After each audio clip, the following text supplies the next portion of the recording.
Let's visit two types of people management, push and pull style. In the push style, you are the motivator, you are the driver for the other person to take action. You are pushing them along. In the pull style, you're a facilitator, pulling them along as they are already motivated and driven themselves. Both have their time and place, but the pull style should be your default and preferred way of managing people, because the push style too often becomes a slippery slope that leads to micromanagement. Now, as an engineer, it helps me to think about this a different way. Think about fans for a moment. Fans can either push air over an object or they can pull air over an object. When a fan is pushing air, it's called a forced flow. And when it's pulling air, it's called induced flow.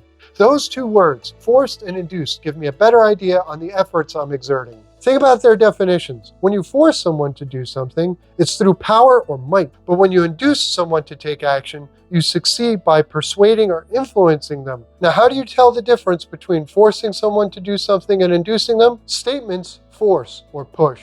Questions, pull or induce. Now let's take a look at a couple of different situations. Suppose you're trying to manage improvements. A forced approach would sound like, you need to increase your department's productivity by 15% this quarter. An induced approach would sound like, what would you need to increase your department's efficiency by 15% this quarter? How about a situation where you're trying to manage better cooperation? A forced approach would sound like, you need to get your team to work together. An induced approach would sound like, why is the team falling apart? How do we fix this? And lastly, what about a situation involving task ownership? The forced approach would sound like, this is your task, do it this way. While the induced approach would sound like, how would you like to take ownership of this task? Remember, these principles not only apply to managing people, but yourself included. And if you need help in finding out ways to induce action, consider revisiting my video, The 4 Elements of Deeply Rooted Goals, where we explore the importance of defining the be, do, have, and why relationship. The efforts behind those elements can uncover ways to persuade someone to action.